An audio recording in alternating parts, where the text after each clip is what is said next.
Welcome to Best of Reddit. Be sure to subscribe as we upload new content daily. Up first today we have a Prorevenge story titled Project Skunk, an Engineer's Tale.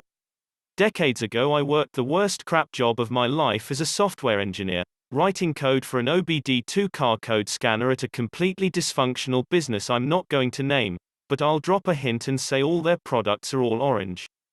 It was right after 9/11, I was laid off, and jobs were nearly impossible to find. But I managed to land one there, and out of desperation I took the job. And there I met probably the best friend I ever made at work. I'll call him Agent S. Agent S was a coder's coder, a real laid-back guy, and an all-around good egg. Imagine if the dude could code, you'd pretty much have Agent S. We had many wonderful over-long lunches working there. And I needed the calm he taught me, because that place was nuts. All the departments poisonously hated each other, the head of engineering was as paranoid as a Russian Tsar, rampant abuse, theft, the works. A total madhouse. But eventually everyone has their limit, and Agent S had put in his 2 weeks' notice. Just to let you know how nice he was the only person that quit that wasn't escorted to his car immediately by an armed guard, which was standard procedure. He was permitted to put in his last 2 weeks. So imagine my surprise when Agent S said, "I want some payback before I go." Maybe a few days earlier, the paranoid Tsar of engineering gave us this odd missive. When you leave your desk for any reason, you are to take your papers on your desk and lock them in your desk. You are to lock your computer. You are to put a password in your BIOS and shut down your machine when you leave for the night. You are to erase your marker boards. Leave no scrap of paper out or any hint of what you are working on. And no explanation why, which was standard for him. Just do it. Of course, we all wanted to know why. So our man in the field, I'll call him Bond, went about finding out. Bond was social and likable and had friends in every department in the increasingly balkanized organizational structure. I'll ask around, and don't tell anybody. He found out. Engineering Tsar got word somehow that people in the sales department were working late and waiting for engineering to leave. Once we left, they were going through our desks and computers looking for clues as to what we were working on.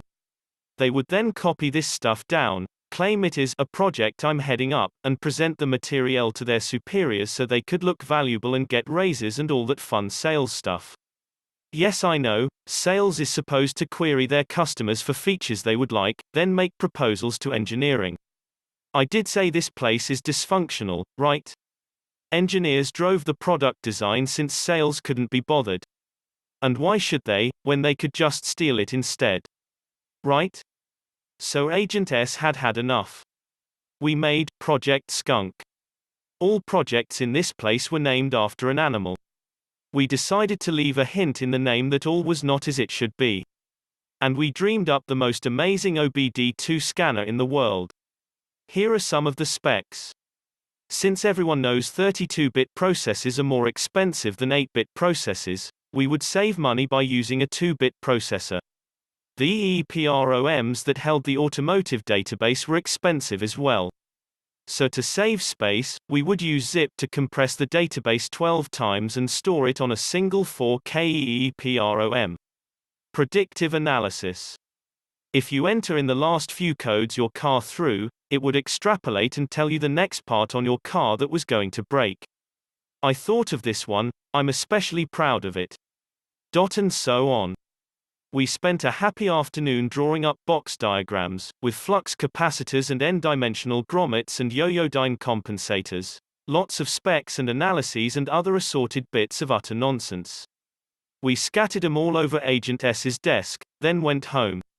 The very next day, our man in the field, Bond, gives us the news. Project Skunk is a hit. The entire building is buzzing over it. Salespeople are tripping over each other taking credit. It took about a week before the stolen goods were finally passed upstream to the six-figure guys before someone with half a clue noticed that everything in the project was absolutely freaking impossible. Agent S had left by then, but I tracked him down and we had lunch, and I told him the results of the ill harvest he had left behind. Sales had been seriously embarrassed in front of their superiors, and the ones over them as well. I don't know if anything came of it. It was an old boys' network there, and I'm sure they covered for each other somehow. But they were embarrassed and they were hurt. How do I know? Every day from that day on, any time a person from sales passed me in a hallway or something, they would physically turn their face from me to shun me. It was hilarious. Like somehow I'm the butthole for making fake stuff for them to steal. They went under not too long after that. The building is now a medical company supplying COVID masks. Moving right along, up next we have $10 and a pencil.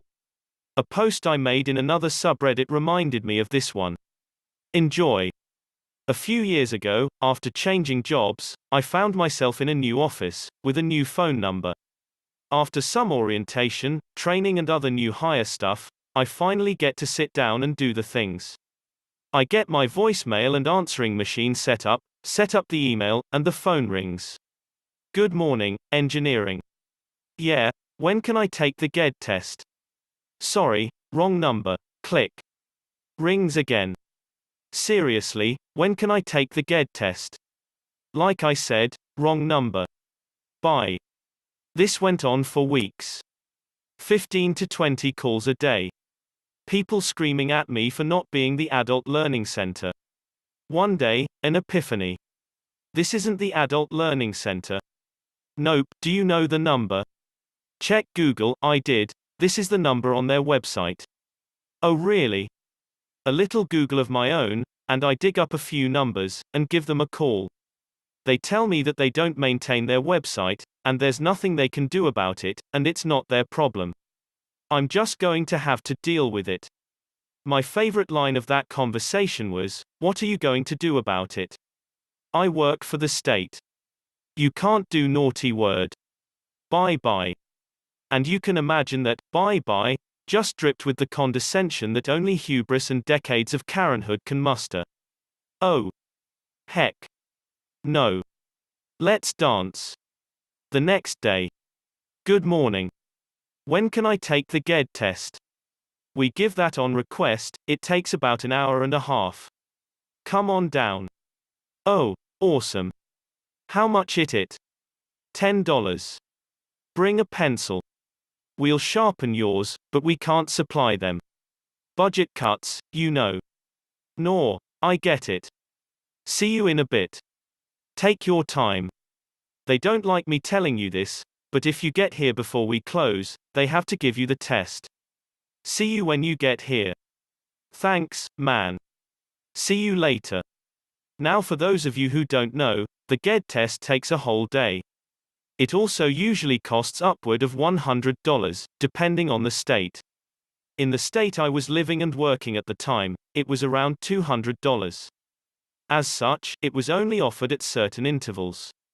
So, as I was telling dozens of people per day that it was $10, took 90 minutes, and offered on request, I'm sure that they were absolutely inundated with angry people with freshly sharpened number 2 pencils, waving their $10 bills, and demanding the test that the guy on the phone told him they could come and take.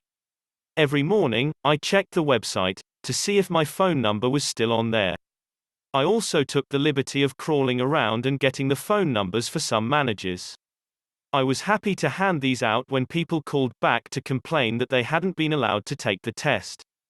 Head back down there, and ask to speak to random director, and tell them that they called the number on the website and this is what they were told. It took them about 6 more weeks to change the website. For some reason, all of the managers' numbers disappeared from the website as well. If you enjoyed either of these revenge stories and would like to help support our channel, please click the like button, comment below, and be sure to subscribe to Best of Reddit. Thank you.